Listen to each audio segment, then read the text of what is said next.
Tama ba na ipagkatiwala mo yung ATM mo sa asawa mo, sa pamilya mo? What's up mga kasipag? Welcome sa bago nating video. Sana tapusin mong panoorin tong simpleng video na to dahil mayroon akong ibabahagi na kahit basic lang na video, kahit alam mo na to, para ma-remind ka na huwag mong basta-basta ipagkatiwala yung ATM natin. Maging practical tayo.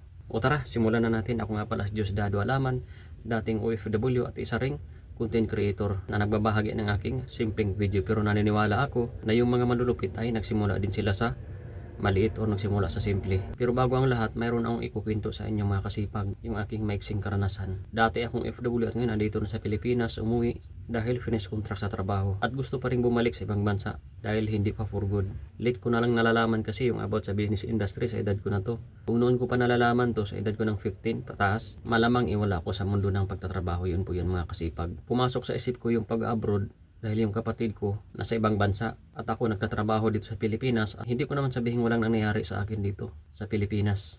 Ganito nga pala yung trabaho ko mga ka-heavy bilang isang heavy equipment operator, which is okay naman yung sahod. Nakaraos din naman. Break time ngayon kaya sayang yung oras kaya naisipan kong mag-vlog. Nagtrabaho ako noon. Ang unang trabaho ko ay helper ng aking papa na isang mekaniko, isang chief mechanic. Hanggang lumipat ako sa labor, mag-helper ng welder o kahit anong mga kasipag na trabaho about sa labor, construction. Pinasukan ko yan mga kasipag dahil bata-bata pa ako noon, gusto ko nang maka-experience. Pero ang mali ko din noon, napansin ko na yung trabaho ng papa ko bilang isang chief mechanic, dapat pala yun ay minana ko. Dahil yung trabaho niya ay hindi lang sa trabaho, pwede ka rin magtayo ng mechanic shop. Yun po yun mga kasipag. Yun po yung pagkakamali ko lang noon, ngayon ko lang naisip. Pero hindi ko na nasisisi yung panahon mga kasipag na kung anong narating natin ngayon dahil hindi natin alam yung bukas mga kasipag. Hanggang natuto ako mag-operate. Ang unang nag-operate yung aking mga kapatid. Shout out sa aking mga kapatid. Hanggang sumunod ako sa kanila, nag-ooperate din. Nagpaturo din ako. Katagalan, hasa ako ng nahasa. At ganito yung trabaho ko mga kasipag. Break time ngayon kaya may oras pa mag-vlog. Sayang din yung oras eh. Hanggang nakita ko yung kapatid ko na isang welder na gustong mag-abroad sa kabutihang palad. Nakalabas siya sa ibang bansa. At yun, dumating din sa isip ko na lalabas na rin ako sa ibang bansa. Susunod na rin ako sa aking kapatid. Napansin ko na pamahal yung bilihin, hindi na siya equal, dollar na yung bilihin, yung sahod hindi tumataas, yung bilihin nagdubli yung bilihin, tumbasa na dollar yung bilihin. Ngayon yung nandun ako sa US territory din nagtrabaho, halos yung bilihin doon at saka sa Pilipinas mas mura pa nga ng kunti doon. Napansin ko yan makasipag kasi nandun ako makasipag. Bumili ka nga ng Inca na doon, yung Bud Light or Budweiser na US beer, imported yun. Mabibili mo lang siya ng $1. Pero dito sa Pilipinas, bumili ka ng isang Red Horse na kahit maliit o stallion, mabibili mo ng almost 60, 68, ganun. Kaya pataas nagdudubli yung bilihin natin dito sa Pilipinas. Kaya karamihan ngayon sa mga Filipino, milyon nasa ibang bansa na yung mga Filipino. At ang ginawa ko nun, nagpaalam ako sa kumpanya, pumunta ako ng Manila, nag-apply uli ng trabaho as local. Habang nag-apply, nagtitesting na ako magpasapasa ng resume at sa kabutihang palad natanggap din naman. At yun ang simula ng karir ko sa pagiging OFW. At doon may pagbabago sa aking buhay bilang OFW. At na-experience ko rin about sa ATM na ibabahagi ko sa inyo ngayon yung aking kunting kaalaman kung saan ba natin ipagkatiwala yung ating ATM kung may pamilya na tayo. Para sa akin makasipag, ang sagot ko dyan makasipag, yung ATM natin ay mahalaga yan makasipag. Dapat ay hawak natin yung ating ATM para control natin. Yun yung para sa akin.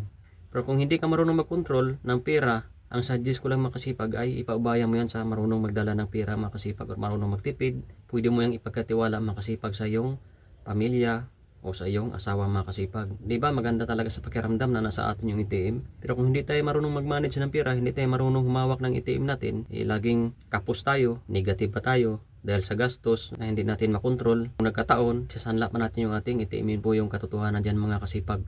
Maraming ATM makasipag na nasanla, yun po yung katotohanan dahil hindi marunong mag-manage ng pera. Yun lang mga kasipag. Hindi na natin langlangin makasipag yung pag-manage ng pera. Trabaho lang yan, di ba? Hindi na natin langlangin yung trabaho. Pero dapat i-manage din natin siya makasipag. Yun yung una makasipag. At ang pangalawa makasipag ay kung hindi marunong yung pamilya mo, kung hindi marunong yung asawa mo, humawak ng ATM o yung sweldo mo, dapat ikaw yung humawak ng ATM mo makasipag. Kung marunong ka humawak ng pera, para sa akin, dapat ikaw ang humawak ng ATM mo, ikaw yung makontrol ng ATM mo. Kasi kung ipaubaya mo yun sa asawa mo, sa pamilya mo, na hindi marunong humawak ng ATM at panay gasto, sinong kawawa? Ikaw yung kawawa kasi panay trabaho mo, kayod ka ng kayod, napapagod ka na sa katrabaho mo, halos dugo, luha, sipon ang inabot mo sa pagtatrabaho. Nakalipas ng ilang buwan, taon, wala pa rin nangyayari, ay mag-isip-isip ka na makasipag. Dapat ang paghawak ng ATM para sa akin ay nasa marunong mag-manage mga kasipag ng pera.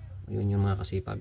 Either sa inyong dalawa, sa pamilya mo, sa asawa mo, ikaw, yung marunong mag-manage ng pera makasipag. Ang ibig kong sabihin makasipag, sa trabaho makasipag, ang tamang pagmamanage ng ating ATM, yung ating pera o sahod ay yung marunong mag-manage makasipag ng sahod. O marunong magtabi, marunong mag-savings makasipag. Yun, lamang na tayo dyan makasipag. Marunong mag-savings yung humawak ng ating ATM makasipag. Hindi lang tayo makasipag yung may hawak ng ating ATM na kumuha sa atin yung ATM.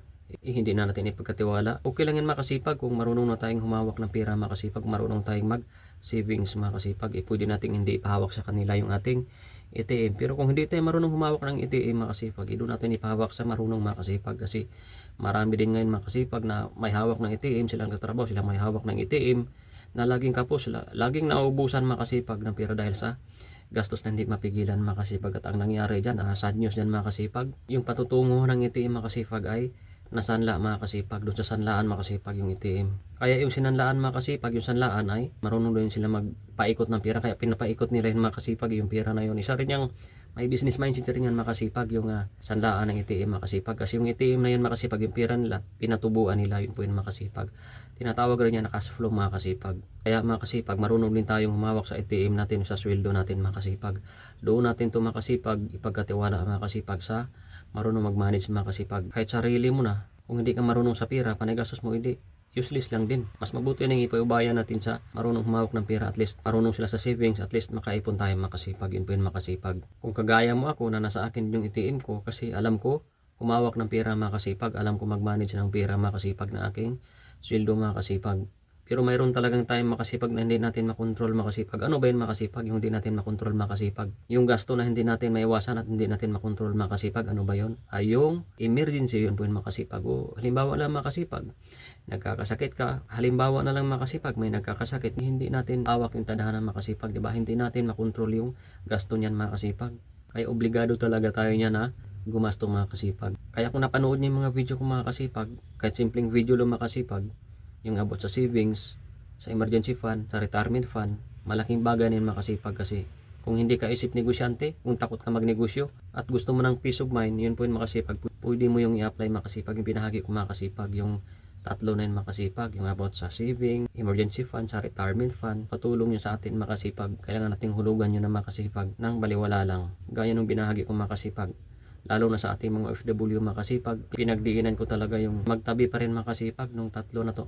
Kasi ito yung magbibigay sa atin ng peace of mind. Kung takot mo tayong magnegosyo, kahit papaano, mabigyan tayo ng peace of mind at mayroon tayong kinabukasan, lalo na sa pagtanda natin. Yun po yun makasipag, yung mga binahagi ko makasipag. Actually makasipag, gusto ko nang tumalon sa negosyo ngayon pero hindi pa makasipag. Pero may extra income na ako makasipag na kumita ako ng malaki. Actually hindi ko pa matawag siya na negosyo makasipag. Kasi ang negosyo makasipag ay siniseryoso at pinupokusan yan. Yun po yun makasipag.